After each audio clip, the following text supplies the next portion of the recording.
ഒന്നുമില്ലമ്മേ.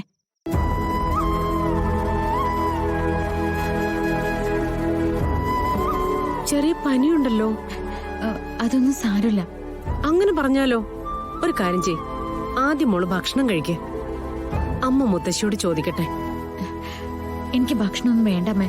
എനിക്ക് വല്ലാത്തൊരു തലവേദന പോലെ. കുറച്ചൊന്ന് ഉറങ്ങിയാൽ മതി.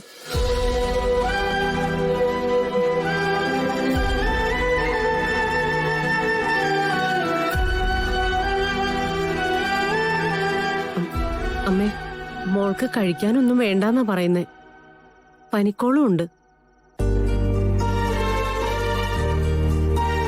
മോളെ, ശരീരം വേദനിക്കോ അങ്ങനെ എന്തെങ്കിലും? ഇല്ല മുത്തശ്ശി, വല്ലാതെ തണുപ്പ് തോന്നുന്ന പോലെ. കുറച്ച് കിടന്നാ മാറിക്കോളും. കാവില് നടന്ന സംഭവം കണ്ടു പേടിച്ചതാ, വേറൊന്നുമല്ല. അമ്മേ, ഡോക്ടറെ വിളിക്കോ മറ്റോ? വ്രതം നടക്കുന്നതിനിടയിൽ ഇതൊക്കെ സ്വാഭാവികമായിട്ടുണ്ടാവും. അങ്ങനെ വന്നാലും പ്രാർത്ഥനയും പൂജയുമായിട്ട് മുന്നോട്ടു പോകണമെന്നാ പൂജാരി പറഞ്ഞിരിക്കുന്നത്. പിന്നെ മോക്കൊട്ടും വയ്യെങ്കില് ഞാൻ കുറച്ചേരം കിടക്കട്ടെ, അപ്പൊ ശരിയായിക്കോളും. എന്നാ മോള് കിടന്നു.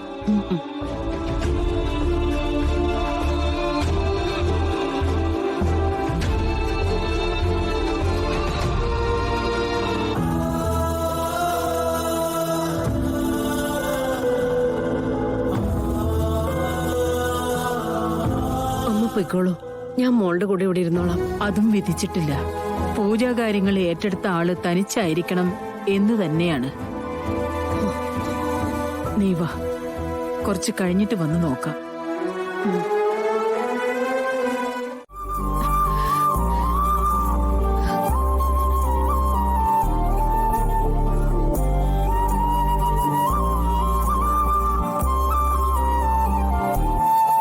പേടിക്കണ്ട, പനി നോക്കാൻ വന്നതാ.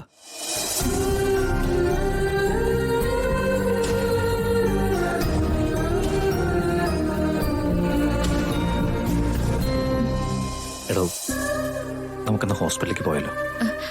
അത് വേണ്ട. ഗാഥ പറയുന്നത് കേൾക്ക്. തന്നെ കൊണ്ടത് താങ്ങാനാവില്ല. പറ്റും. വ്രതത്തിന്റെ ഭാഗമായി എന്തെങ്കിലും വന്നാലേ അത് ഈശ്വരൻ തന്നെ സുഖപ്പെടുത്തിക്കോളും. ഗാഥ, ഈ പൂജയുടെ കാര്യങ്ങളും മറ്റും വന്നേ പിന്നെ അന്ധവിശ്വാസങ്ങൾ മാത്രമാണ് താൻ പറഞ്ഞുകൊണ്ടിരിക്കുന്നത്. അസുഖത്തിന് മരുന്ന് കഴിച്ചാലേ പറ്റൂ. വേണ്ട നവീൻ, പറയുന്നത് കേക്ക്. നവീൻ പൊയ്ക്കോളൂ. ഞാൻ ബാം കൊണ്ടുവന്നിട്ടുണ്ട്, പുരട്ടിത്തരാം.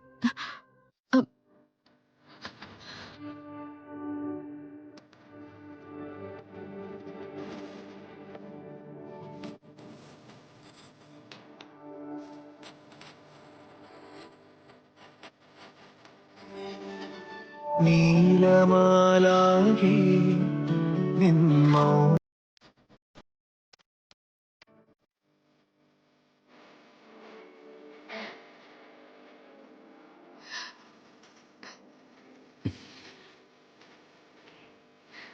കിടന്നു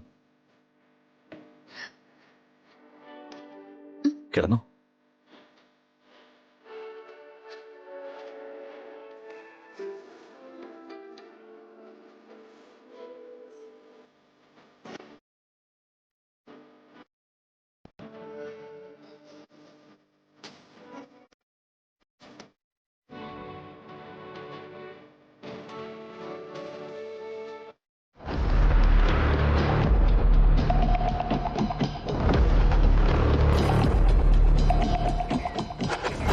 ഹലോ ഗാഥ, എവിടെയാ നീ?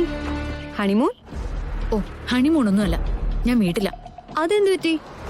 നിന്റെ പ്ലാനിങ് ഒക്കെ അനുസരിച്ച് കല്യാണം കഴിഞ്ഞാ കൊറേ കാലത്തേക്ക് നാട്ടിൽ കാണില്ലെന്നായിരുന്നല്ലോ പറഞ്ഞിരുന്നേ. ഓ, അതൊക്കെ ഞാൻ പിന്നെ പറയാം. അതെ, എനിക്കിപ്പോ ഒരു അത്യാവശ്യ കാര്യമുണ്ട്. അതിനെ ഞാൻ നിന്നെ വിളിച്ചത്. ആ കാര്യം പറ. നിനക്കേ ഏതെങ്കിലും പാമ്പാട്ടിയെ പരിചയമുണ്ടോ? പാമ്പാട്ടിയോ?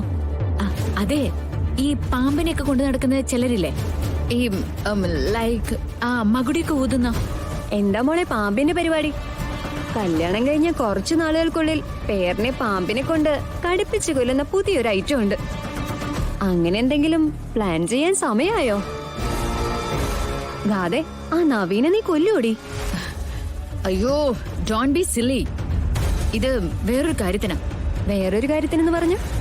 ഞാൻ ചെന്ന് കയറിയ തറവാടുണ്ടല്ലോ, അവിടെ മൊത്തം ഈ ഒരു വിശ്വാസത്തിന്റെ ആളുകളാ. അവിടെ എന്തോ ഈ നാഗശാപത്തിന്റെ കാര്യങ്ങളൊക്കെ പറയുന്നുണ്ട്. അതൊന്ന് തീർക്കാൻ വേണ്ടിട്ടാ ഇങ്ങനൊരു കക്ഷിയെ ഞാൻ അന്വേഷിക്കുന്നത്. അത്രയ്ക്ക് അത്യാവശ്യമായതുകൊണ്ടാ. ആരെങ്കിലും ഉണ്ടോ നിന്റെ കസ്റ്റഡിയില്? പിന്നെ എന്റെ കൂടെ പഠിച്ചിരുന്നവരൊക്കെ മിക്കവരും ഇപ്പൊ പാമ്പാട്ടികളാണല്ലോ. എന്റെ മോളെ, നിനക്ക് വേറെ പണിയൊന്നുമില്ലേ? അയ്യോ എടി, ഒരു എമർജൻസി ആയതുകൊണ്ടാ. എനിക്ക് എന്തായാലും അങ്ങനെ ഒരാളെ പരിചയപ്പെട്ടേ പറ്റൂ. വേറെ കുഴപ്പമില്ലാത്ത കാര്യമാണെങ്കിൽ ഒരു വഴിയുണ്ട്. എന്തു കുഴപ്പം? നീ ജസ്റ്റ് ഒന്നാളെ പരിചയപ്പെടുത്തി തന്നാ മതി. ഒരു കുഴപ്പം നിനക്കുണ്ടാവില്ല. അങ്ങനെയാണെങ്കിൽ എനിക്കൊരു കൂട്ടുകാരനുണ്ട്, ആനന്ദ്. അവൻ ഈ സകല ഏണികളും എടുത്ത് തലയിൽ വെക്കുന്ന കൂട്ടത്തിലാ. അവനോട് ചോദിച്ചാ മിക്കവാറും കാര്യം നടക്കും. അങ്ങനെയാണെങ്കിലേ നീ അവനൊന്ന് വിളിക്ക. എന്നിട്ട് എനിക്കൊന്ന് കണക്ട് ചെയ്ത ബാക്കി കാര്യങ്ങളൊക്കെ ഞാൻ അവനോട് സംസാരിച്ചോളാം. ഞാനവനെ വിളിക്കാം. എന്നാലും നിന്റെ സ്വഭാവം അറിയാവുന്നോട് ചോദിക്കുവാ. കുഴപ്പമൊന്നും ഉണ്ടാവില്ലല്ലോ? മദർ പ്രോമിസ്, ഒരു കുഴപ്പമുണ്ടാവില്ല. ഈ കാരണവന്മാരുടെ വിശ്വാസം എന്നൊക്കെ പറയുന്നതേ നമ്മളെ ഇല്ലാണ്ടാക്കി കളയുന്ന സംഭവങ്ങളാ. അതുകൊണ്ട് പറ്റിപ്പോയതാ. നീയേ പെട്ടെന്നൊന്ന് ട്രൈ ചെയ്തേ. ഓക്കെ, ആനന്ദിന് ലൈനിൽ കിട്ടുവാണെങ്കിൽ നോ ഡൗട്ട് കാര്യം നടന്നിരിക്കും. അവൻ അങ്ങനെ ഒരുത്തനാ. ഓക്കെ, നീ എന്നെ വിളിച്ചാ മതി. ഞാനിത് ഉറപ്പിക്കാം. ഓക്കെ, നീ ഉറപ്പിച്ചോ.